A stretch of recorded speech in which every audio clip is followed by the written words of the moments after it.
Any other business? Some monkey business is getting ready to happen. All right. Am I right? That dog will hunt. Because Beast Wars? Ryan knows what I'm talking about. Megatron must be stopped, no matter the cost.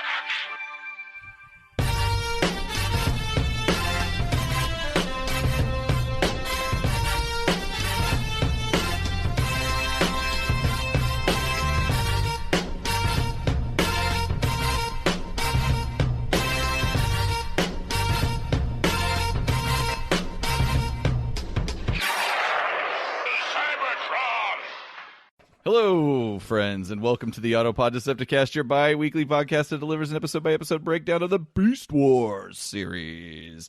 This is our episode 217? 221. Nah. Today we're covering Jesus, that's way the off. Beast Wars episode, Equal Measures. First broadcast 9/23/96. 96. 9/23/96. That was our. Again, we're still in summer before college. Maybe college has No, that's started. September. We're in college at this point. Okay. Yep. All right. Some of us are. Some of us are. What were you doing in September? Just All working? right. Were you working you're still working at the country club? Yep. All Just right, well, we could've covered wasting my youth. No way. Well, Good times. All youth is wasted. I was almost 18? No. Yeah. You No, were you definitely would've been- 18. No, I was 18 already. Yes. I You were was almost pushing 19. Yeah. I was illegal. Still a virgin. Yeah, I was. No shame. All right. But you were legal. I You was were a just legal like, teen. when I was trying to go to the park and cover myself with leaves and hope somebody fell on my dick. That's a Margaret Cho joke. Thanks for giving credit where it was due. I'm no hack. This is your host, Aaron, and if I am the start button, sitting here to my sides are the B and A button to this very podcast. Who's B? Well, I mean, if you want to talk logistically, Caleb would be the D-pad and I'd be the buttons. Yeah. He's Okay. right. All right. So I guess you're the I'm the D- D-pad. I'm the D-pad. Don't know. That shouldn't sound derogatory. It sounds offensive. Yeah. You're a real D-pad. Hey, D-pad. What's up, D-pad? So you're B and A. You get two buttons for the price of one. I am the action and jump button. Well, then I guess I also get select. Yeah, you can have it. Nobody licks its stupid button anyway. What's going on, guys? We just had our biannual APDC business we meeting. did. We just talked a lot before the show started. Talking but, taxes. talking travel. Talking travel. Yeah. Look at this. We will be at TFCon when this comes out. Awesome. Everyone, how is your experience right now? Come see us. We're around here somewhere. By this point, we've given away bags of swags. Bags and bags of swags. I've got all this stuff spread out on a table, ready for us to decide what we're doing. I guess I'm saying I've got a suitcase. We were going to try and sell stuff also. I think we were going to, bring some stuff to sell on the side. If only there were a store we could put it up on. But I'm going to ignore that one. And It was a lot of fun. We got rid of so much swag. we gave away, not got rid of. We're gonna just see And we're each rolling other in that money from all those sales, too. We're gonna just see all the bags in the trash on Sunday. Ryan, to address your question, because I've pulled out everything, at least I have everything out. Thank you. And I will photograph it and prepare it, hopefully, shortly. But, it's one step closer because it's in my visual line of sight every day when I walk down the stairs. But, what would be helpful? Why don't you guys write some website copy for it? All right, Thanks. All right. Go Caleb, fast. how was the play? Oh, the musical? Yeah. It was exciting. It was wow. That feels like it was a long time ago, but I guess it's not really been that long ago. So it was really interesting because I hadn't done anything like that for a while, and we did 6 shows in 5 days. So it was interesting to see super talented group of kids. For anyone who doesn't know, Caleb I was played in doing a- the music in a high school play or musical. Yep. It was interesting to see how each performance, some of the students would kind of change how they would deliver their lines intentionally to kind of see crowd response. And it was interesting. Like I could kind of see how like comedians experience the same thing, but I never realize that actors would experience the same thing on stage as well. some nights, some lines are delivered and they kill, and sometimes maybe the same delivery and nothing, or they tweak it just a little bit and it kills. It's really interesting to see. Like, it takes all these weird combinations to land something that just is a super big, like, guffaw. So was this the play a type of play where the improvisation was encouraged? Because normally it's like by the book. It's not improvisation though. Like it was He's like just saying the same, like the way he delivered the delivery, the choice, the acting emphasis choice on the syllable would be a little different, or the cadence, and even just that kind of minute change would make a big difference, or just what kind of crowd was in the audience that night. So that was interesting to see. It went really well. We were all really proud of ourselves. It went really well. Musical director, you can put that on the resume. I did that for a couple nights. Well, there was a director, but one night I had to do it because his dad died that day Jesus. from an accident from falling in the shower. Oh. And his dad died, so he had to deal with that Good evening. Lord. Yeah. So I stepped in and provided some support there, and we kind of all pulled it off. So there you go. All right. That was thanks for asking. It was a good Yep. time. Good times. What do you got going on, or what did you have going on? Last night, have you seen the movie What Dreams May Come? A long time ago, Robin Williams, Cuba, Yeah. Catherine Zeta. Nope. Who's the female lead? Angelina. Is it Angelina? Scalia? I know who she is. I can't remember her name exactly. So I had a dream last night that Wes. I had to go rescue West from hell. So in the movie, hell is more like just a dark, gray, sad place, which is what it was like. And she didn't recognize me like in that movie. She didn't know who I was. Oh wow! And then I was all of a sudden in a pharmacy with a serial killer. And I had a baseball bat. And you know how sometimes when you try to use weapons or your fists, you can't really get anything going. And I was like, he's like, you can't kill me. Okay. So he goes, you can't kill me. I'm Beezlebob. And I woke up like just laughing my ass off. Well, I'm glad it ended that way. Yeah, that's it. That's what's going on with me.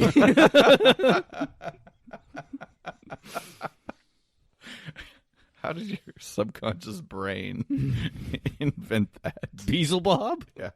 I don't know, but it was great. I was like, even in my sleep, I'm fucking hilarious. Beezlebob.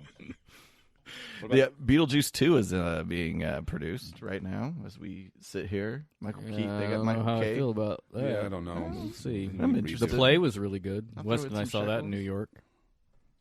On Broadway, not to brag. $12 drinks. You're rich. I was. What's going on with me, you ask? Yes. What's the news? Nothing. I don't have that much news.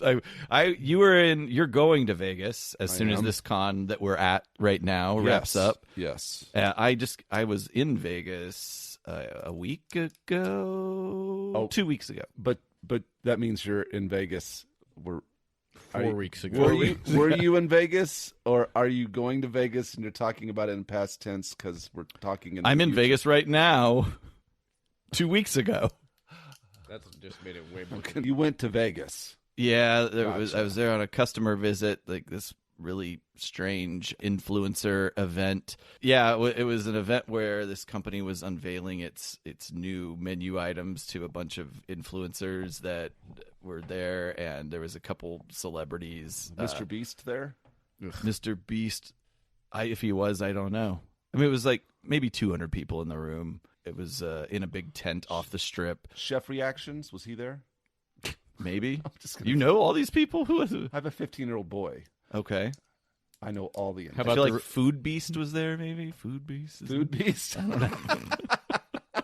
Not Mr. Beast. I don't know. Anyway, I wasn't up on things, but I was there to soak in the culture of what this brand wants its consumers to perceive the brand the coolness factor. Yeah. But anyway, a funny thing happened on the flight out there. So that was Super Bowl weekend. That's right. I'm on a plane, and everybody said, like, oh, you got to travel on Super Bowl weekend. It's going to be crazy. Vegas, blah, blah, blah. I was like, I doubt it'll be that bad, really. And as far as I could tell, going through the airports, everything was pretty normal on the way out there. It was a last-minute trip I booked, so I didn't have my aisle seat that I covet so deeply.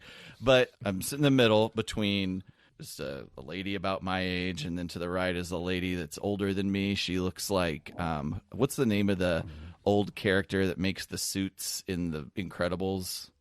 Oh, in real life, they're based on Moan? Moan? Something Moan. Moan, okay. Edna Moan. Edna Moan, okay. All right, we'll go with that. This person looked like That's based on a real person. Human equivalent Oh, all right. of that character. And anyway, towards the end of the flight, the lady to my left struck up a conversation with me. She was going there just to meet some friends. It was a random last-minute trip, kind of like mine was, and I was like, people keep telling me it's going to be crazy there, and she's like, I don't know, it is Super Bowl weekend, and I was like, all right, well, and then the lady, the Edna Moan to my right, goes, it's Chinese New Year. And I'm like, okay. I said, well, first of all, it's Lunar New Year, ma'am. I didn't say that. But I said, okay, all right. So I guess during the lunar holiday, do a lot of people from Asia come over and gamble? Is that a thing? And she goes, how should I know? What the fuck? I'm just going to Vegas to catch some dick.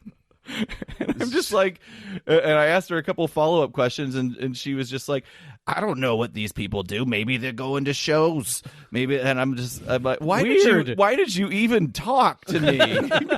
Why did you say anything? That's really funny. She brought it up, but then that's it. That's it. How should I know? Why are you asking me all these questions? And her husband was sitting 4 or 5 as rows. far away as possible. 4 or 5 rows like, yeah, in front of me. So as soon as the plane landed, she just got up and ran over to her husband and waited there to deboard. And then as we got up, I was just small talking with the people in the row in front of us. Can't remember why they struck up a conversation. But I was like, Super Bowl weekend, will it be crazy? Maybe it's the Chinese New Year. and the guy goes, I heard that. And then I had the conversation with them that I just had with you guys. That's really funny. I was like, I don't know whether to be embarrassed or what that you guys heard that conversation, because she shot me down. Hardcore. All right. Let's, why don't we Jump shout out our patrons? Oh, yeah, the patrons. We got Alpha Magnus, Debbie, Jeremy, Skeeter, Mr. Sadler, Mike Seibert, Bono, Michael Trimblett, Justin R., Jonathan, Robinus Prime, Classic Daniel, Safubi Samurai, Chandler, Jay Soups, Maddie V, Nick the Toy Mad Dad, Ken Buckman, Big Kid, DFB Greg Murray, Captain Alexis, Corey, James, and Julia.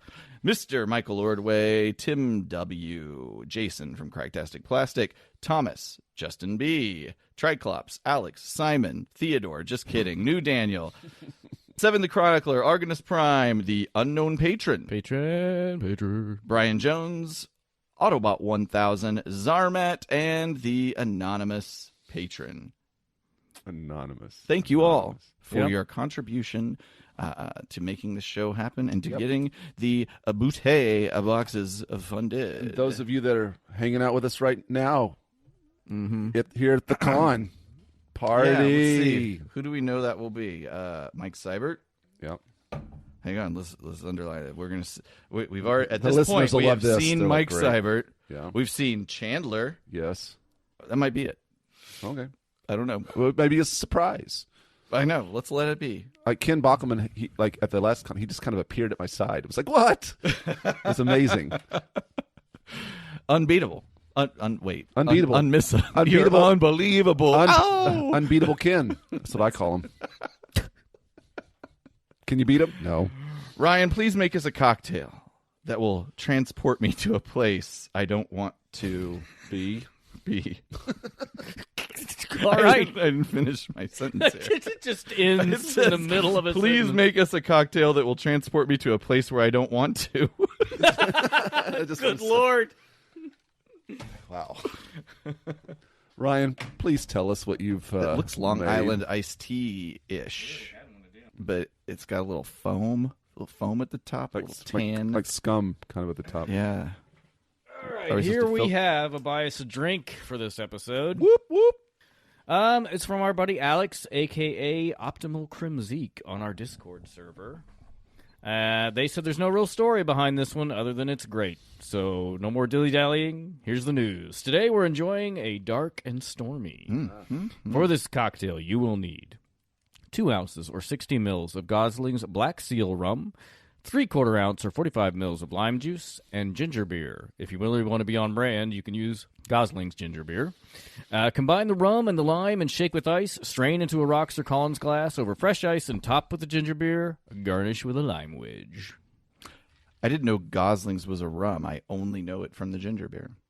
Technically, a dark and stormy can't be made with anything except for Gosling's rum. Well, if I was them, I'd say that It's too. it's a branded one. It's a wow. copy. There are only 2 branded, patented cocktails. This one, and I can't remember the other one, but it is made with Pusser's rum. Which I Well, don't tell that to every bartender that makes a dark and stormy. What do they make it with?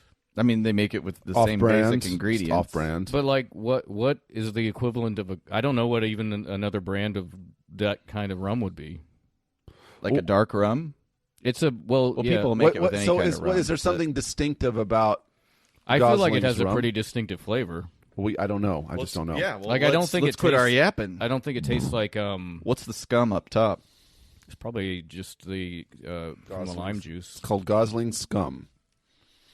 I don't really love you describing it as scum. Foam. Stank. All right, cheers. Yeah. No, don't drink it till we cheer. You've already drank. I drank a little. That's bit. bad I'm luck. sorry. All right, let's see. Now our plane's gonna crash. I do love a dark and stormy. That's good. I've always thought of a dark and stormy as just the rum derivative of Moscow Mule. It basically Like, they is. generally serve them in the same kind of cup whenever I've enjoyed them. That's good. Huh. I've That's never good. seen it in like that. You used the Goslings, I guess, ginger beer, or did you use your home brew? Neither. It's Okay. a different brand. It's Well, over there. I can't remember what it is. I just bought it because I really love the design, and it's also what they had at the store. Thanks, Yeah. Brian. I'm Delicious. I'm no stranger to the dark and stormy. And thank I enjoy you, them. Alex, for Yes. buying us a drink. And if you Thank you, would Alex. like to buy us a drink, you could just send us 5 doll hairs to @APodcast on PayPal. Tell me in the notes what you'd like me to make, maybe why you want to. What's the story behind this drink?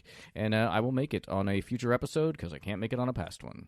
We should give awards. We should do the Bias Drink Awards. You've where been we- pitching this for a while. No, I haven't. I've never heard that before. You've been wanting us to run down all the drinks. But he means an award. I mean, like, we got to award the best drinks of the year. Like, maybe there's categories: most interesting, most pasted together from what you have in your refrigerator. I feel like the very nature of that. Oh, so just the bias to drink ones, or all the drinks? just the Bias Drink. Just about. I feel like that's going to make someone feel shitty. We're great. Yeah, some. Buy us a drink award. The Bua. I'm just trying to think. If, Are you trying to come up with a name for this yeah, contest? Would. Yeah. Woulda. Last episode recap. Yes. Cheetor got himself into a real Princess Bride situation, complete with an experimental life-sucking machine developed by none other than Tarantulas themselves. Rat Trap saves the day, but don't give him any credit for it. He was just trying to cover his own hairy, plague-infested tail. Wow. That was last time, but we're going to get into this time. Beast Wars, Episode 4, Equal Measures, written by Greg Johnson, directed by T.W. Peacock. I've got a little bit about him. Unless you guys, Ryan, you got I anything do. about him? All right. That's basically my script deviation. Yep. We'll hit it up later. Hey, before we get into it, I wrote us a little short quiz about love it. electricity. What? I love it. I love quizzes. We haven't done one in a while, and usually we save them for like when we have a new guest on the show, and Caleb writes them. But I was like, well, we haven't done one in a while. I'll just throw You had together some time on your hands. quick ass quiz. Yeah. Quick ass quiz. So we have an electricity quiz. So start off. There's only 4 questions. Electricity plays an integral part in this episode. Today, here's our 4-question fun little quiz. Number 1, here's an easy one, maybe. Okay. How fast does electricity travel? A, 25,000 kilometers per second. B, 150,000 kilometers per second. C, 300,000 kilometers per second. Or D, 56 kilobits per second. I'm going with 300. Aaron is going with C. I'm going to go with D. Caleb's going with how you download porn in the 90s. The speed of light is how fast electricity travels, which is C, 300,000 kilometers per second. Darn it. I thought it was 300 meters per second squared or something. That's 300,000 kilometers. Okay. Why don't they just say that instead of the I've never seen square it. thing? I mean, maybe just to save somebody's trying to cheat.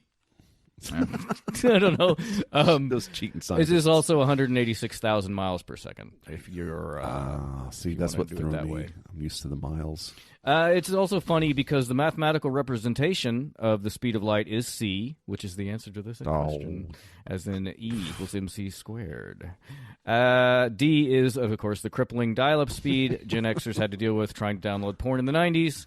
And just 2 minutes until you get to the tits. It developed patience. For a photo. Yeah, for a photo. I can't even get hard to a photo nowadays. No, it's got to be like a 300-pound cheerleader with an elephant or something. Yeah. It's got to be totally bonkers for me. All right, number 2. This is an open-ended question. What is the capacity of energy needed to fuel the flux capacitor? Hint, it is the energy produced by a bolt of lightning. I thought it was 1.21. Are you gigawatts. going to give us options? Nope, it's open-ended. Fuck. I don't remember what. Caleb, you go first. 'Cause I think I'm trying to think what he said. I just said it. He did just say it. What did you say? No. No, I'm covering my hand over my answer. I will say it's whatever Aaron said. I don't know. All right. Give me the X. I messed up. The answer, of course, is 1.21 gigawatts. Darn I've it. already won. I know, it's fine. No, there's 4 questions. Oh. You only wrote. Oop, This, I I thought could you said- I could pull this out with a tie. All right, number 3. How much more energy did an average refrigerator from the 1980s use compared to a modern refrigerator? Is it A, twice as much, B, 4 times as much, C, 8 times as much, or D, a unicron decihesimal factor of null space? It strikes me that all I have to do to win is say whatever you say. I guess you should go first then, since you're in the lead. Or not really, but, well, you are in the lead, so you have to go first. All right, one more time. How much more? A new rule has been introduced. How much more energy did an average refrigerator from the 1980s use compared to a modern refrigerator? A, twice as much. B, 4 times as much. C, 8 times as much. Or D, a unicron decihesimal factor of null space. I'll go with B, please. All right. And that is what 4? Is that 4 times. Well, then I have to do something different. 2 or 8. 8. Or the I other have to go with thing. 8. I wanted to do 4, but I'll go with 8. All right. Well, the answer is B, 4 times as much electricity.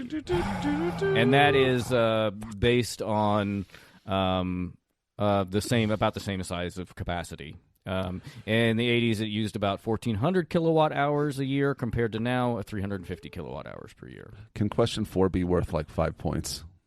Sure. Sure. Number 4, electric cars seem like a new invention, but actually they go back much further than you probably thought, and we're vying for supremacy with the advent of internal combustion engines. When was the first electric car invented? A, 1870, B, 1888, C, 1901, or D, 1918? Those years are so close together.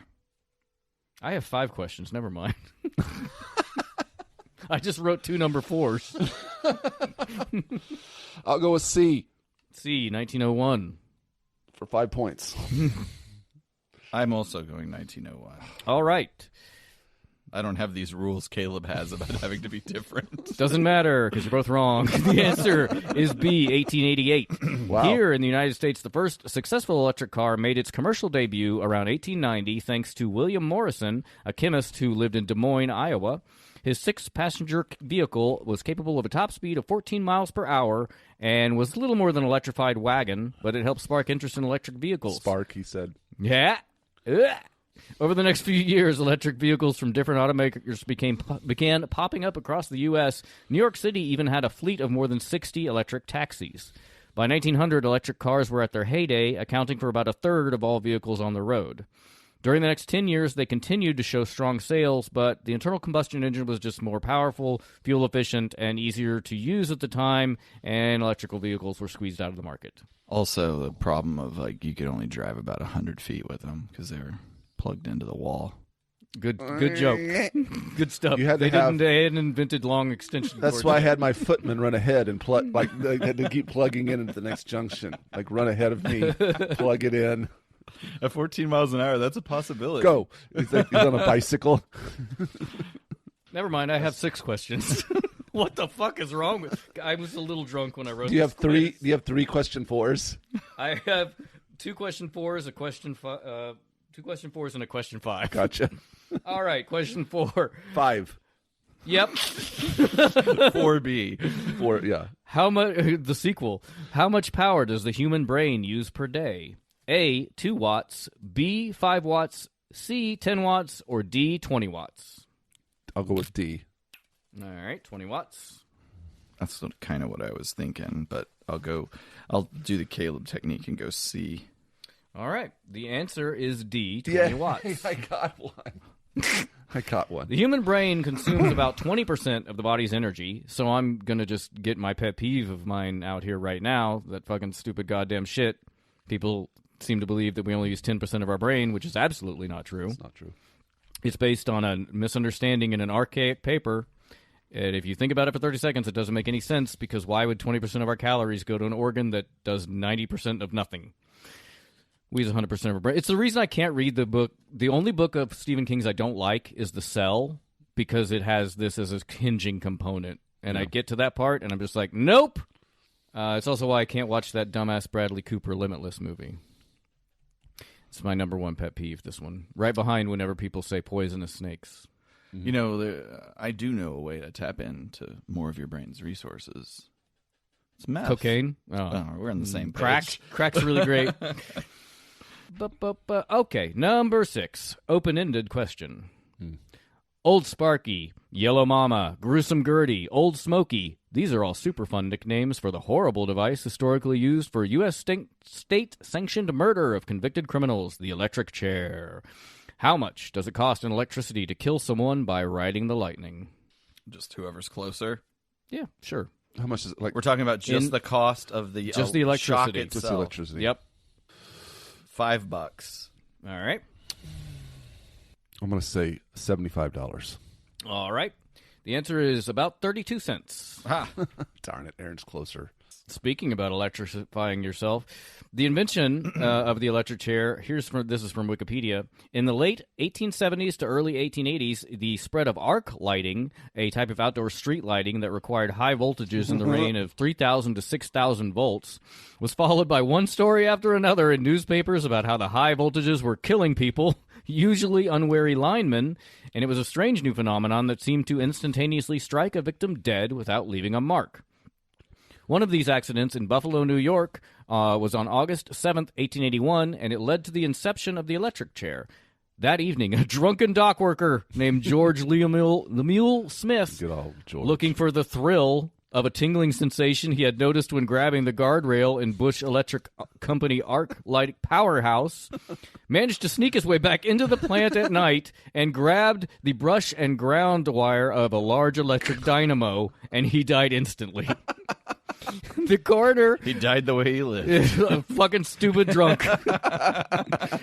The coroner who investigated the case brought it up that year at a local Buffalo Scientific Society. Another member attending that lecture, Alfred P. Southwick, a dentist who had a technical background, thought that some application could be found for the curious phenomenon, and he made the electric chair. That feels like the invention of a dentist. I mean, Yeah. you got a chair. Yep, I already got this chair. You got strange contraptions on your head and stuff. That's our electrical quiz. How did you do? I did. I'm happy I got on the board. Caleb got 1. Yeah. Aaron basically got 4 because he won 6. But 4 out of 6. Pretty good at these quizzes. You are. I'll make Yep. Proud of my performance. Good job. Audience, how did you do? Did you take the quiz? Were you also confused about the number of questions? All right, we're talking beasties, baby. Again, to revisit Beast Wars Episode 4, Equal Measures. We open on a rocky mountainscape, treacherous, stormy skies above, the thunder pounds, lightning flashes, boom! A bolt strikes a mountaintop, crumbling it and revealing a bundled batch of crystalline energon. Yeah, I was going to say we have another Energon Mountain, but it's more of a pit, I guess. Also, why wouldn't the rocks falling in on it ignite it, since it's so volatile? Maybe it can't be blunt force. It has to be, I don't know. There's no answer to that question. Maybe the rocks, I don't know, they just don't have enough power. It's a weird world. Ignite the... This is a weird world. Oh, yeah, it's very volatile. Primal, unless you're Energon. Primal spies this event, worried about the weather conditions. He contacts the command center. We've got to abandon this mission due to the weather condition. That rhyme rhymes. was unintentional. Without intention. At the maximal base, you've got Rhinox, Rat Trap, Cheetor, and I guess Dinobot's just a maximal. He said early on... He's been a maximal since the first episode. He said early on he was doing his own thing. He's like, just because we're not killing each other doesn't mean that I am like a part of the team. But he's a part of the team. I don't remember that. That's what he said. It's kind of a free agent. It's a He's not really. Not exact anymore. quote. I mean, he's pretty on board. Yeah. No, I mean, he's still got his own thing going on. He does, but he mostly respects Primal's authority. He does.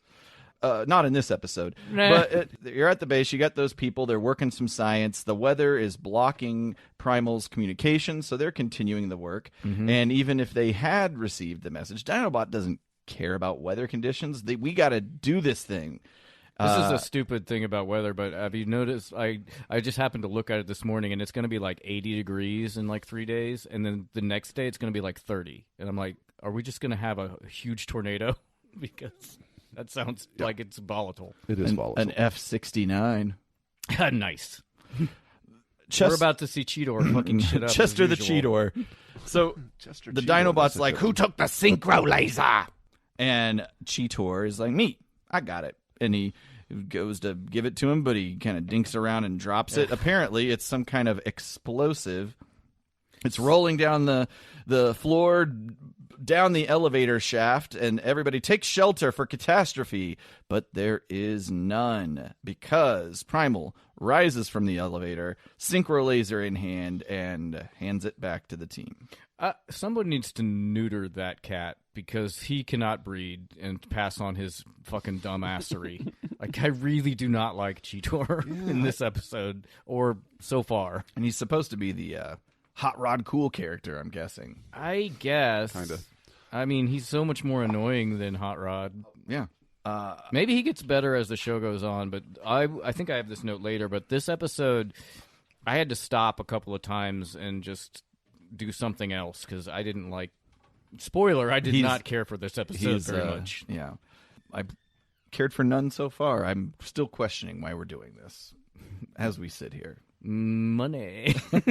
And the love of the game. The love of the game. The plan is to take this explosive device and plant it at the Predacon ship and blow it all to hell. Yep. But Primal reiterates, a storm is coming in an hour. We don't have time to properly place some science posts, a.k.a. survey apparatus, to avoid contact with the energy deposits. And the survey apparatus, they're designed to monitor the Predacons. Basically, they want to blow up the ship, but they don't want Primal doesn't want the Predacons to be there. He doesn't want to murder them. But Cheetor thinks he can do the job. Primal believes the risk is too high. Dinobot wants to proceed. Who cares if we blow up some Energon and Predacons along with it? But Primal's mission is just about tactical advantage, so no.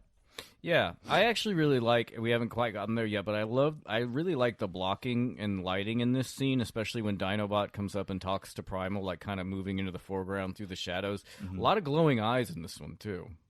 Like, I like cool. the scenes inside of things better than the scenes outside. It does seem weird how you can make shadows in the ship, but not outside. And like you said last time, Aaron, It seems like obviously there would be some kind of automatic lighting system in a 3D, render, the same way you can do it in Photoshop.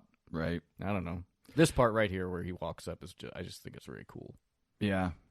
Like there's different lighting elements that hit him at different times. Yeah. Which reminds me, fellow patron, because I'm also a patron, they're a fellow patron.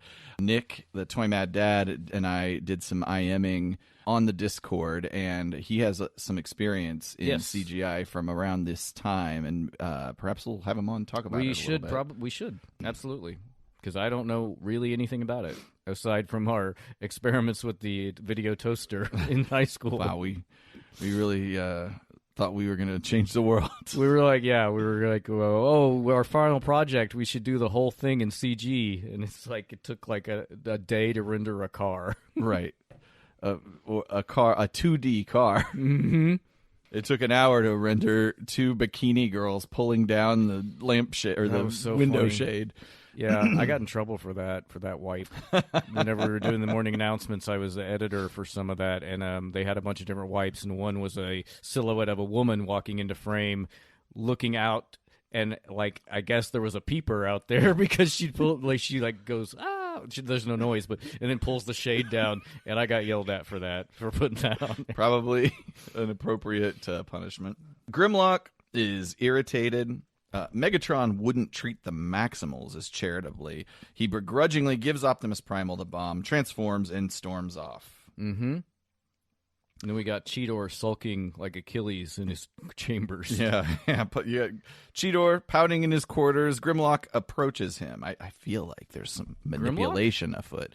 I make that mistake quite a bit in my notes where I want to call Dinobot Grimlock.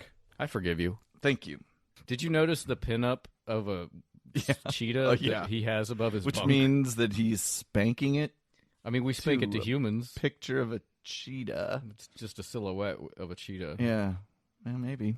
It has some writing inside of it. It's Beast Warrior Cybertronian. Yeah, You know what it says? Just tell me. do know. Just tell me. I have it in Script Deviations. The Script Deviations is light on this one. We'll save it. Okay. Dinobot encourages Cheetor. You should move forward with this mission because, you're fast, the locations, all that. He butters him up a little bit. And it works because Cheetor is easily manipulated. Of course. I feel like Optimus has kind of an insubordination problem with his crew. Yeah. But 3 of the 4 are problematic. Only Rhinox is never a problem. But like I said in an earlier episode, they're not a military team. They were like a research vessel. So right. I'm charitably writing it off to that. But I feel like the writing in this is pretty good. So I think maybe that was a thought they had. Also, even if they were a military team, they're stranded on a planet. I feel like the conventional rules of hierarchy are probably thrown out at that point. We have Robinson Crusoe rules. That's right. Caruso? Not Caruso. That's David Caruso from Robinson. I think it's just Crusoe. What? Robinson Crusoe, not Caruso. Oh, I don't care how you say it. Thanks. I know what you mean. We're very forgiving today. That's right. Cheetor secretly leaves the Axelon. He gets to location 1 and plants the survey apparatus. Moving on to the next location. Yeah, because what could go wrong with running out into a lightning storm as a metal creature jamming huge spikes of also metal into the ground? He's faster than that lightning. Yeah, so he thinks. He's planting another post, but he's zapped by the storm, dropping the rod, which flips and sticks into the ground. On an energon vein, oh no! It's gonna blow. When I watched this, it did make me think of that scene in Caddyshack where Bill Murray takes the old guy out on the course during a thunderstorm and he gets struck by lightning. Yeah. Classic scene. He gets his best game. Yeah, that's a good movie. That's awesome. Energon. I think that's a commercial break. Yeah, I will say one. also, just speaking of outdoors, I think the storm animation is pretty cool. I think it looks pretty good. I've noticed in this episode they do some things where they mix in, I don't think they do it for this scene in particular, but they do mix in video elements. I think, like the fire. That's exactly what I'm talking about. Yeah. Well, let me ask you guys this: Do you like storms? I do. Yeah, I like them I like watching them. They make me nervous, but they also comforted weirdly at the same time. I agree. Yeah, I get excited. I like them too. I get excited, but also like when it's storming outside, I feel it's oddly calming. There's something kind of weird calming about it too. Yeah, it's nice because I'm inside. Exactly. Yeah. If I was outside in it, probably Less so. less so. Yeah. But mostly because of the wet factor than the lightning factor. I don't like being Being wet. wet. Unless I'm taking a bath. Boy, this is good conversation. Ryan, do you like being in storms? Yeah, I love storms. Yeah, I All like right. tornadoes too. Listener, do you love storms? Write us. Autopod Decepticast. Or come find us in the lobby. And we're drinking dark and stormies. That worked out really well. I didn't even think of that. That's the perfect drink for Holy this episode. shit. Boom. We did that on purpose. Thanks, Alex, for the synchronicity here. Cheetor, we're back from the break. Cheetor sheepishly attempts to remove the survey apparatus from the crack in the energon deposit. Every time he touches it, he gets a little shock. That guy that snuck back into That's that right. place. The power plant. I was at this point where he keeps trying to move. I'm just leave it. Just bail. What the fuck are you doing? He likes that tingle. Well, he's trying to accomplish the mission and get off a little. It's Peter Tingle. We transition to the Predacon base, the dark side. More on that later, but it's spelled with a Y because it's cool. Oh, did you have the note of why it's like how that I did story have some on happens? that. I do Okay, have cool. some as well. If it's in script deviations, I don't have to cover it. Terrorsaur is checking out the security radar apparatus. The readings initially lead him to believe an intruder is present, but God slag it, it's just interference from the weather conditions. Back to Cheetor. He's serious about getting this equipment pulled out of the ground. He makes a final Arthurian pull from the stone, but a bolt of lightning zaps him and transitions him to the dark side. Mm-hmm. Cheetor teleports right in Terrorsaur's computer monitor station, Onto his keyboard. knocking the ladder back. We hear an intro to a rock and electric guitar theme, and you know what that means. It's time for battle.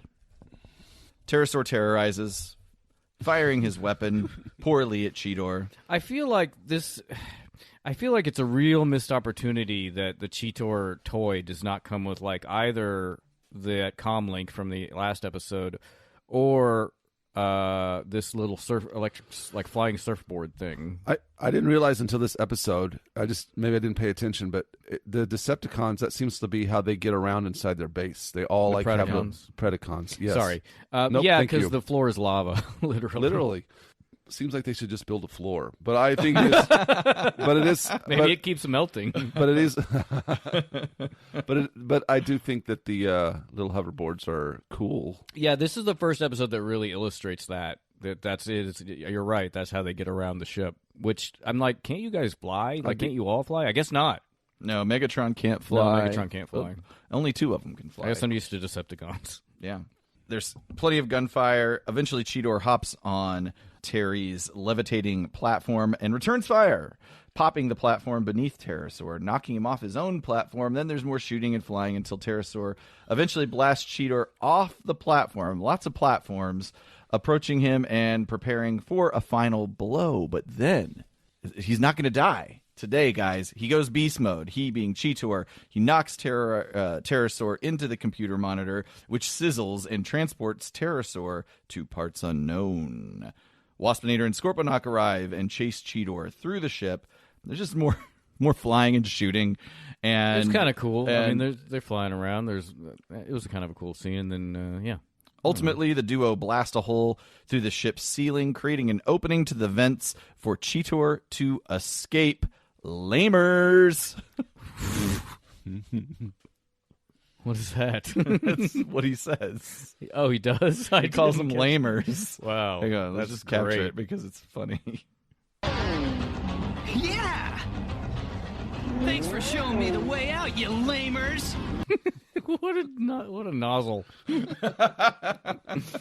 I guarantee that was not a term that the Gen Xers used. You lamers. At all. You don't remember that on the playground? older millennials.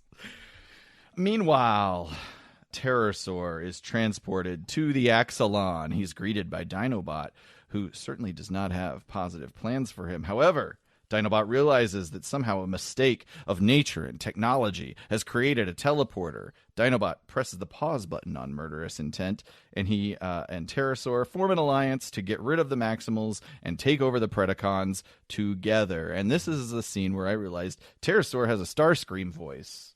A little, yeah. And we also get some respect knuckles in this scene. We do, yes. Maybe perhaps the first recorded instance of respect knuckles, the terrorist fist bump. Mm-hmm. Oh, God. I forgot all about that. Back to the dark side. Cheetor is running through the ventilation system as Waspinator is blasting through every duct he sees. We have a real Die Hard situation. Yeah. Scorponok, I guess he has some, I don't know if it's like heat vision tech inside of his visors there, but he locates Cheetor and blasts one of his claw rockets, and it goes through the vents and is chasing Cheetor through it. So yeah, Cheetor on one side has the rockets chasing after him. On the other side, he's got bullets coming up through the floor. So what's he going to do? Well, I'll tell you. Doesn't have to be a mystery. He runs quickly past the bullets, and which then hit the rocket that was chasing him. Huge explosion, fire, smoke blasting through the vents. Cheetor outrunning it. It gets through, I guess, a whole area and knocks back Scorponok and Waspinator. But ultimately, Cheetor, I don't know why, he transforms at one point and starts running on foot. At which point, the fire does seem to visually catch up to him, but he gets blown through the vent, but really is uninjured from it. I have a lot to say about all that. It's not really here nor there, but Scorponok's missile really reminded me of the regular fire missiles from Twisted Metal. Yeah. And then I just wanted to play that game. Yeah. And I'm fucking super sick at that game. I'm so good. Remember when you used to have tourneys on PS2 with a bunch of our friends? We'd have the boys over. Frozen fire, frozen. Yeah. It was a great game. You'd be frozen, then you'd be on fire. You'd be on fire. Hence the, the phrase. Yep. It makes no sense for anyone not in this room. So we do, have the literal outrun the fireball trope moment. And like you said, I don't really understand why they have him transform. Because it's been implied heavily that he's faster as a cat. So it doesn't make any sense. And we were mentioning this earlier. The flame element seems to be video. It does look like it's real fire. That is just kind of, there's probably some kind of mask that they've used to bring it in. Because there's still no dimension to it. Like the flames aren't coming out. They're not breaking a certain three-dimensional plane. It's flat. Yeah. But it's been it looks like it's video. Yeah, it looks like they've manipulated video. Like it's almost like on a skin. Like they put on a sphere. Yeah. Yeah, for sure. Yeah, like that. And even those little flames from stuff falling into the lava. It's like an aquatine when anybody throws something down. Looks cool. Yeah. They did a great job. I commend them. Axelon time. You've got Terrorsaur. You got Grimlock, who is not named Grimlock. His name is Dinobot. You got Terrorsaur. You got Dinobot. Terry has explained that it was simply coming into contact with the computer console that initiated his transport to the Axelon. Realizing that he no longer needs Terrorsaur. Grimlock temporarily Grimlock breaks his alliance. God damn it. I keep saying Grimlock. Dinobot breaks his alliance, throwing Terry into an escape hatch and injecting him into the desert. I know that the reason is because we have 5 characters on the Predacon side, but he does talk a lot about murdering Predacons and then just ejects Terrorsaur as opposed to murdering him. Yeah. Yeah. And also probably a kid's show. Yeah, well, of course. Yeah, I don't know. There's some pretty gruesome stuff in here. Remember when Cheetor was basically like had his chest He was exploded? all mangled, yeah, but he didn't die. He didn't die. Yeah. Too bad. Dinobot bumps into Optimus Primal. Where's Cheetor? And the survey posts. Your impressions are flawless. Dinobot acts somewhat perplexed, but spins a yarn. Oh, this makes sense, considering He does cover up really well. the Predacon transmission he heard, in which Cheetor was teleported to the Predacon base. Surely Megatron must have crushed his kitty skull by now. I feel like that's not a good cover-up. He hears a transmission about Cheetor being teleported in the base, in Predacon base. He doesn't tell anybody. Well, they weren't around. Okay. He just heard it. I'll just sit on this.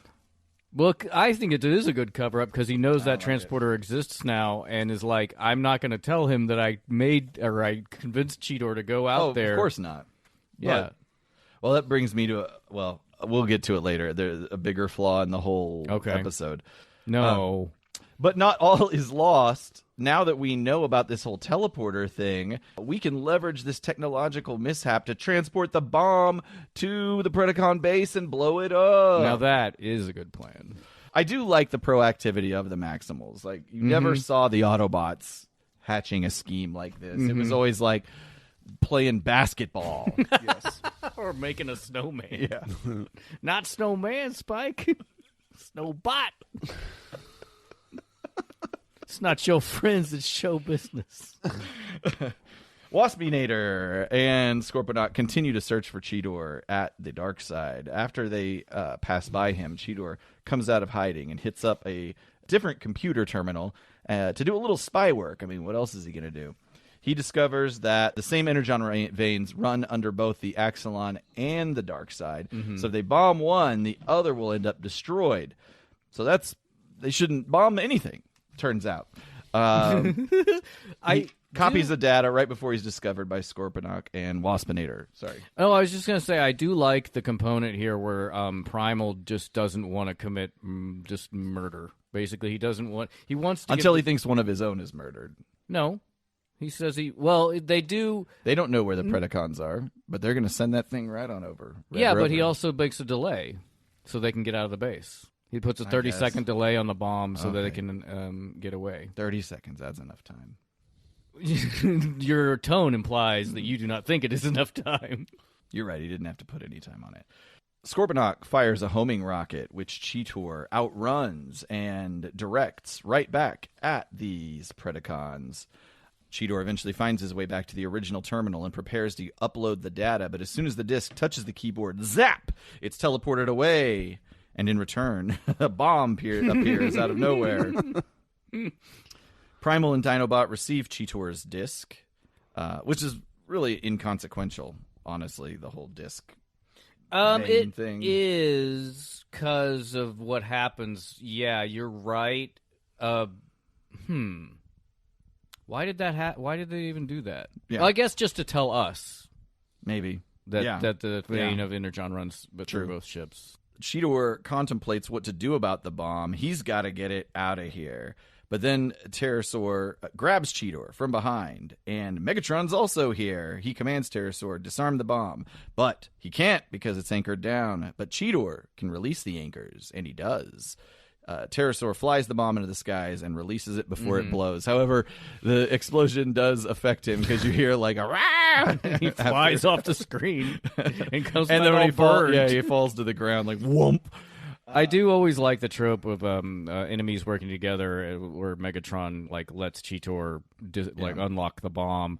I will say two things. I'm going to immediately reverse myself, but none of this would have been necessary if Cheetor hadn't disobeyed orders by getting all his feelings. That's what I'm going to be talking about. But he did also save everybody because they would have sent the bomb anyway. There would have been a need to save everybody. No, because they were I see what planning you're to send the saying. bomb They would have anyway. okay, you're right. Now that you say that, I'll tone down my critique when I get there. Okay. Cheetor That's why I'm here. releases Megatron is about to murder Cheetor, but the Wildcat transforms, hops on the terminal, and teleports away. His essence, I guess, speeds back home to the Axelon, knocking out several survey appari along the way.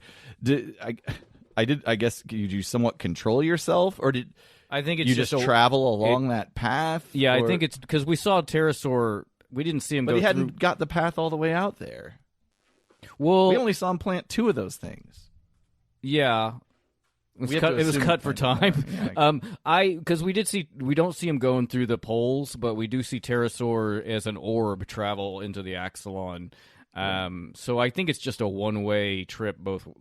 There's only 2 points. Like you can't go anywhere else. All right.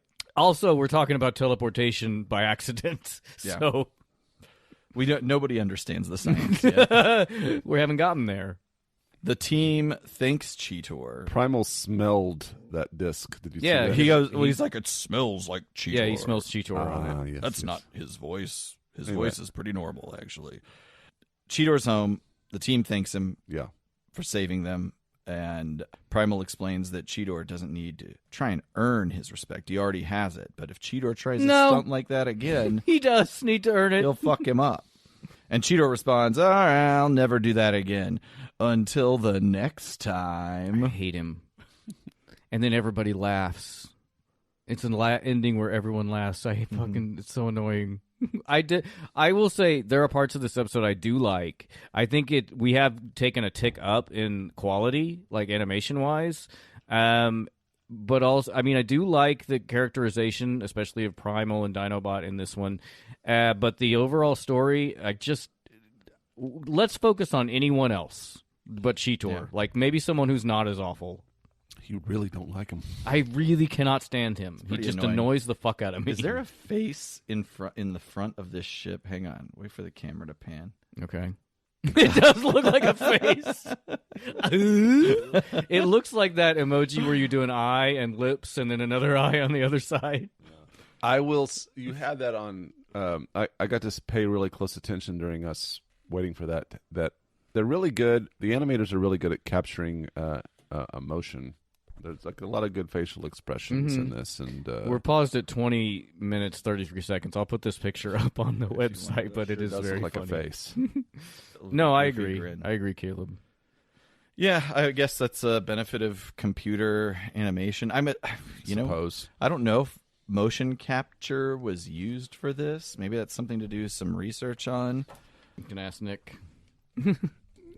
So that's the end of the episode. Yes, I was going to have a whole diatribe about why, like, they're like, you saved us, so I guess we're not mad at you. But it was like, you wouldn't be in this situation at all if he hadn't done the thing. Yeah. But here's the deal. Would the original plan have worked if they hadn't planted those posts on the energon vein? Like he accidentally put it on or maybe the fact that the vein I think is it's so just long because and it runs was wide, under there's there. no way it wouldn't have impacted Yeah, it. I think. Well, although Like an explosion at that ship, even if there were none of those little beacon Crevices, things yeah. put in there, it still would have caused problems. I think So that's the I'll- implication. But it is also never addressed again, and many explosions go off in both bases later in the show.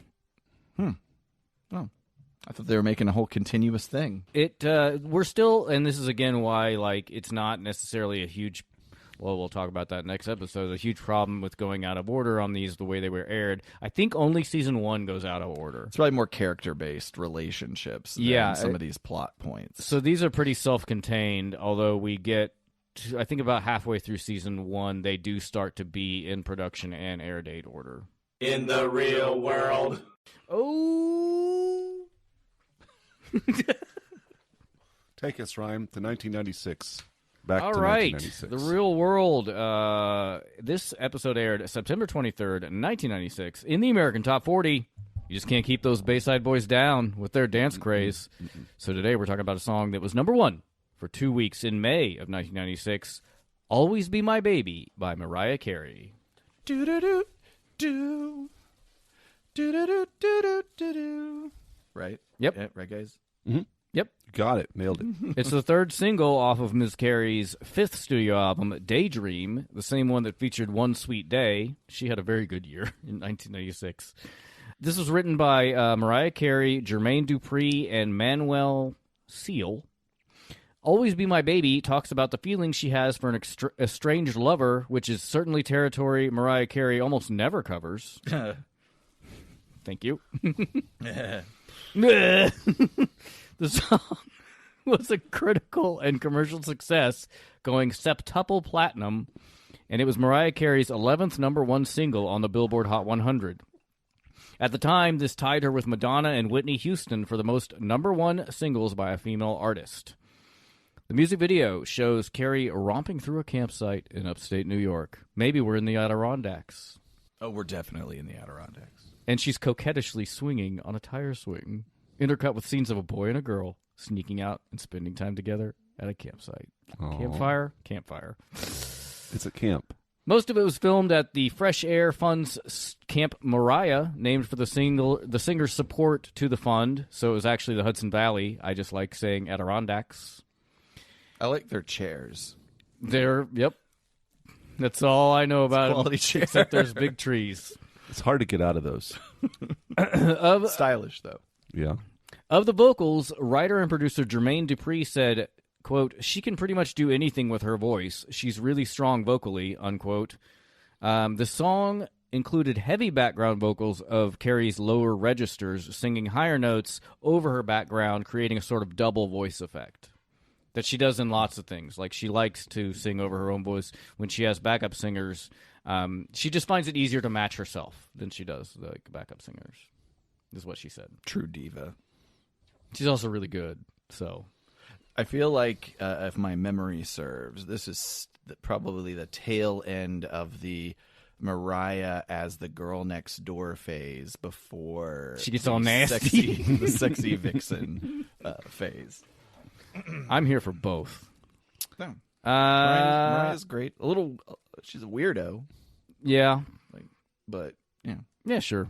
How could you... We're all kind of weirdos. We're all weirdos, and I don't know how you could not be weird when you're that famous and rich. I just recently got, I haven't read it yet. West has started it, but I got Britney Spears' book on Audible. I mean, I always liked Britney, and I was very sympathetic with the fucked up life that she had to deal with. Mm-hmm. And, but yeah, I mean, reading that, I've heard that it's rough. That's why she doesn't read it. She reads the intro, but she's like, I didn't really want to revisit it by reading it for the audiobook. But yeah, like that whole head shaving thing, that was basically just a breaking point she had where she's like, oh, you being super sexualized since she was a child, essentially. She was like, fuck it. Fuck you guys. I'm shaving my head because I don't want you. She was basically like just a moment where she had it. Mm-hmm. And that's completely understandable. Sure. Like, also, Justin Timberlake's a big piece of shit. Oh, that's too bad. Yeah. No, he's awful. That's too bad. Anyway, go read that book. #1 at the box office. The #1 film at U.S. theaters for 3 weeks in September of 1996 was the comedy The First Wives Club. I have not seen this movie. Have you guys seen this movie? Negative, but I know it was a sensation. It was a sleeper hit of this summer. Well, I guess early fall, September. The film is directed by Hugh Wilson, who also created WKRP in Cincinnati and directed Police Academy. So this guy's all over. It was based on a 1992 novel of the same name by Olivia Goldsmith. First Wives Club stars Bette Midler, Goldie Hawn, and Diane Keaton as 3 divorcees who want revenge against their ex-husbands who have all left them for younger women. It's a tale as old as time. Those are 3 fantastic actors, by the way. I love Bette Midler, Goldie Hawn, and Diane Keaton are great.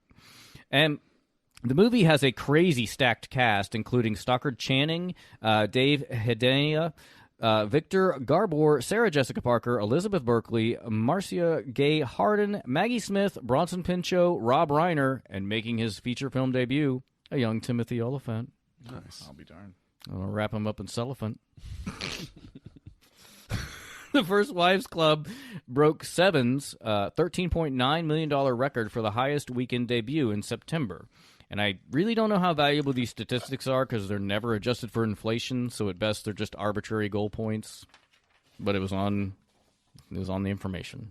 And I'm giving it to you. So those Hollywood marketers really underestimated the 40-plus lady demographic. Yeah, nobody really thought this movie was going to be the hit that it was. It did extremely well, grossing $181 million on a $26 million budget. So adjusted for inflation, it was only $8 million more than it took to film Clue. which I think from now on I'm just going to compare budgets in units of Clue. That's a joke. I'm not going to do that. No, do it. I wish you would. It was a But surprise. make a mystery out of it somehow. I'll have 3 different endings. Yeah. It was a surprise sleeper hit, as we call it in the biz.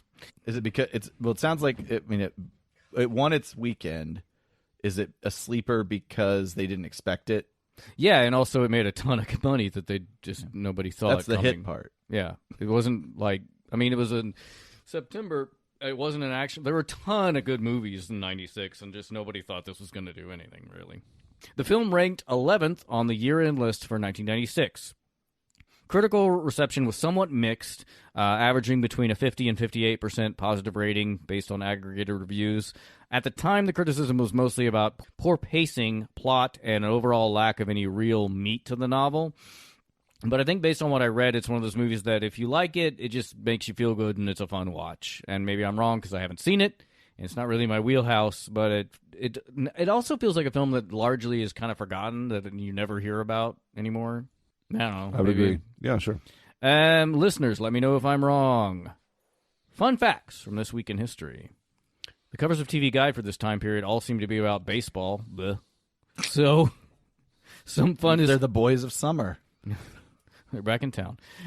So some fun historical stuff going on at the time. September 24th, 1996, President Clinton signs the Comprehensive Nuclear Test Ban Treaty at the United Nations, which is hilariously on point with how humanity does things, as I'll explain, because it's just... So this treaty is still not in force because 9 of the nations included have not signed and or ratified the treaty. China, Egypt, Iran, Israel, and the U.S. have signed but not ratified the treaty. I'll talk about the difference in a second. India, North Korea, and Pakistan have not signed it. Russia signed and ratified it, but then withdrew ratification prior to the entry of the treaty into force. So, what's the difference between signing and ratification? I know you're all asking. Mm-hmm. Signing a treaty puts it into force, and the state signatory agrees to refrain from acts that would defeat the purpose of the treaty. So, those who signed it, they're like, we're not going to test nuclear weapons anymore. Ratification is the formal act stating that the state who signed the treaty agrees to be bound by the treaty when it comes into force. So all that have signed it to have agreed not to test nukes because that would undermine the treaty, but India, North Korea, and Pakistan didn't even do that. So, I mean, to be fair, the last time the U.S. tested a nuclear weapon was in 1992, but just since we haven't agreed to be ratified by the treaty, we still could if we wanted to, but we just haven't. Sorry if that was boring and confusing. It's just all pretty important to the time back then and kind of affects our world now. So I'm trying to recall. This sparked a memory. I want to say in the 2000s, maybe, there was an explosion in North Korea that most people surmise was a nuclear test. I seem to remember something like that, yeah. Well, they didn't sign nothing. No, they didn't even sign it. Can't hold them accountable. No. They're not a wild card at all. God. So that was the only real fun fact, which I think maybe I need to call this part something other than fun facts sometimes, like maybe Frown Town. Just facts. But on a positive note, I should point out that maybe there is some hopeful takeaway from this because in the 80 years since the end of World War II, nobody has used nuclear arms in an aggressive manner. So maybe we are kind of handling the responsibility of it so far. So let's look at the brighter side sometimes, you know? Yes, good. We have to cling to the small positives. We could always get worse. We could always have a headache. Yeah. That makes things worse. Yeah. I like this, Ryan. And if you already have a headache, you could be bleeding from your eyes. Never mind. So it can always get worse until you die, and then all your problems are over. All right, I take all that back. That's the real world. He tricked me. He tricked me. Deviations. Hey, y'all. Still can't find any early scripts on the old War of the Beasts, so let's talk about the writer of today's episode, Greg Johnson. I'll say right up front, he's still alive, and I'd show you a picture of him, but Aaron would probably have an issue with the way he dresses. Uh-oh. I'm just kidding. He dresses just like a normal middle-aged white writer. If you imagine that, that's what he looks like. Sure. I just like to poke fun at my friend. Greg Johnson is an American writer who got in the biz by way of Beast Wars producer Bob Forward and the series Biker Mice from Mars, which is an amazing name that I didn't really have time to look into, but I'll probably do that this afternoon. Yeah, for real. Johnson also worked on several Marvel series and direct-to-DVD animated movies like X-Men Evolution, Wolverine and the X-Men, Ultimate Avengers, Doctor Strange, Planet Hulk, and Thor, Tales of Asgard. He also wrote for G.I. Joe Renegades and was writer, story editor on Transformers Rescue Bots. And in this Beast Wars series, he will pin a further 3 episodes we have yet to get to. As the episode we just reviewed, there are a few points I had just to go over. As is the case with these early episodes, the Energon vein running underneath the Predacon Maximal base is not only never mentioned again, like I said, undermined by explosions at both bases later. This is the first episode where Terrorsaur says anything other than his own name and terrorize. So maybe that's why you noticed his voice. Sure. So you remember that poster we saw of the cheetah silhouette in Cheetor's quarters? I can't forget I can't get it out of my mind. So sexy. That's the Spank material. The language on the poster says restricted in Cybertronics, which is really fucking strange. Like, don't fuck that cat. Like, yeah, I'm like, what does that even mean? Waspinator speaks in the first person in this episode, and you should not get used to that. From TF Wiki, when Cheetor appears before him, Terrorsaur greets him thus: "Welcome to the dark side." The episode script reveals that this was simply Terrorsaur being dramatic, as it was in response to Cheetor wondering if he had died and come to the afterlife. Terrorsaur is basically messing with him by saying a more colorful and kid-friendly version of "Welcome to Hell." However, because Transformers fans can be incredibly literal, some fans, this is TF Wiki, by the way, still saying this, I'm just quoting them, can be incredibly literal. Some fans speculated and latched onto the idea that Terrorsaur was welcoming Cheetor to the dark side, supposedly being the Predacon ship base / name. Oh. So this bit of fanon was subsequently made official by the video game Beast Wars Transmetals. And years later, the ship's name was further codified by the BotCon 2006 story Dawn of Future Past, which dodged trademark issues by giving the intentional misspelling Dark Side with a Y. And this, they said this is what happens when fans are allowed to run things, because TF Wiki is real snarky. Yeah. It's not a bad name for a ship. It's not. It's a great name. I totally get there. I totally get But there. I did not know that before. I didn't know that. I guess they never say it So in it the was show, just obviously. unnamed. Yeah. Before I read what you just read, I felt like he was saying the name of the ship. The only thing I'll tag on to that is in the Japanese broadcast of the episode, the line "Welcome to the dark side" was actually stated as "Welcome stranger." So they didn't have any of the issues of confusion over the name of the ship.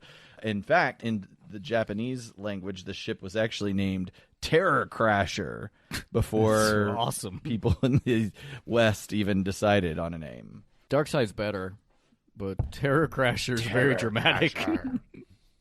I guess typically we do script deviations first, and then we do the real world. But you weren't going to talk about topsy-turvy. You were going to talk about Peacock. That's all I have.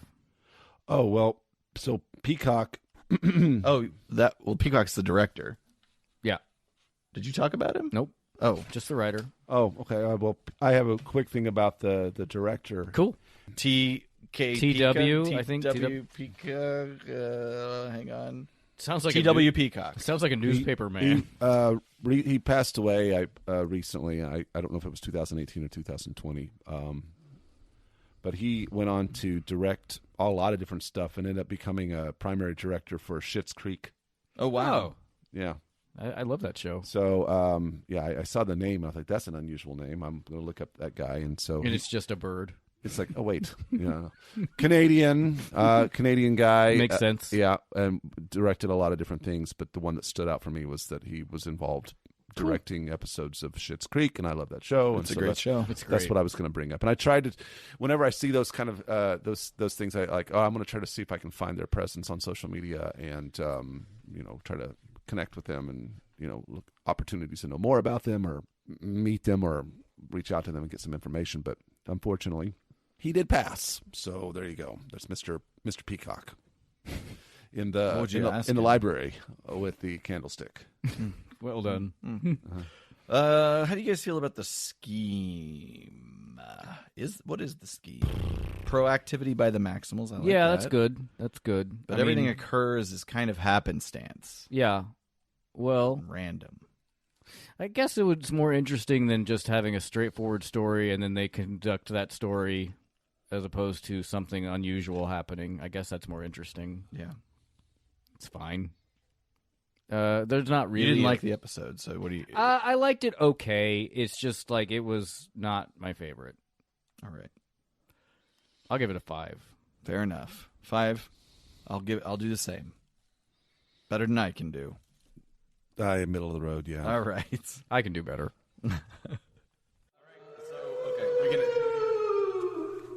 We can. I'm the ghost of the iconic moment. You know. I wrote 2 things. I wrote either when Megatron talks to Cheetor and lets him unlock the bomb, because I just like those enemies working or talking to each other as opposed to fighting, or the flying surfboard. Yeah. I thought that was really cool, like that introduction. And like you said, Caleb, that's how they get around the base. That I don't think we've seen that before, really. I liked. I was really intrigued to see Dinobot's kind of double agent. I don't know if you would call it, but anyway, his manipulation of the other Predacon, Terrorsaur, and ejecting him out of the little. Yeah, I never pod. thought for a second Kind of flushed him out of the ship. That he was really working.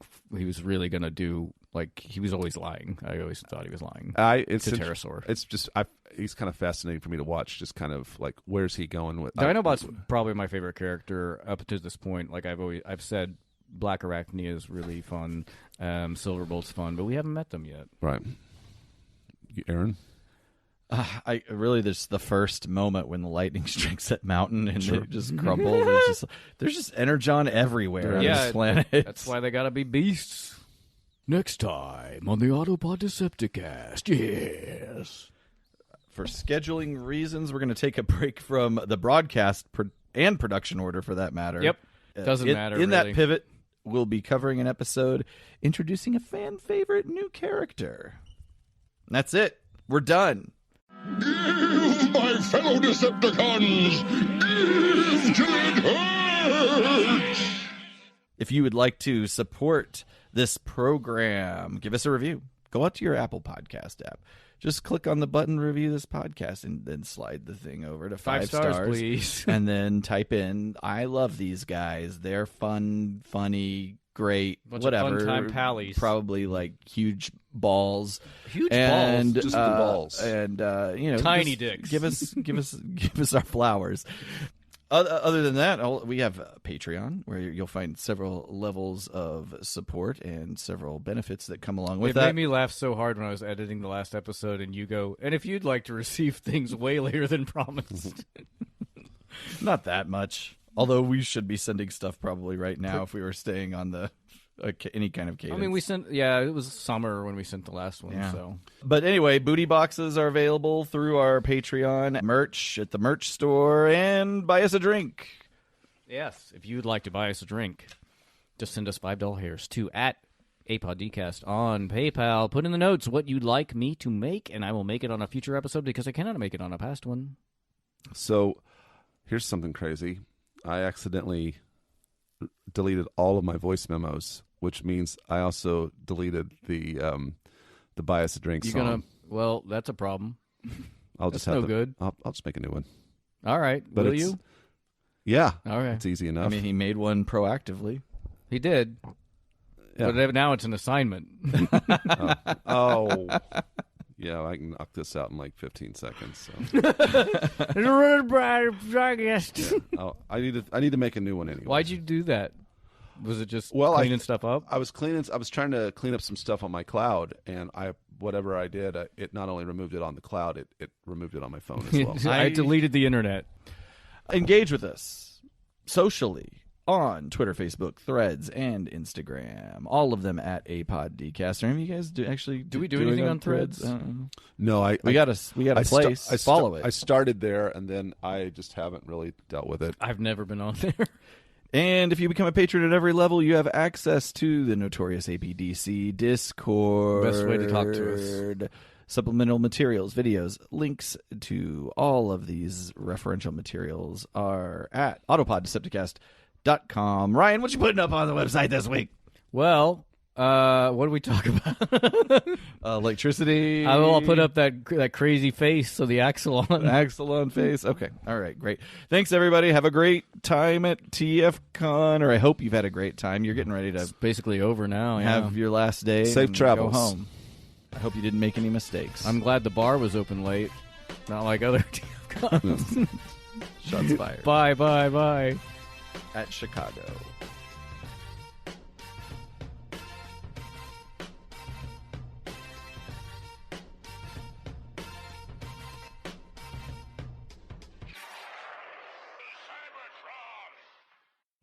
Cells is the sponsor of Autopod Decepticast. Yes.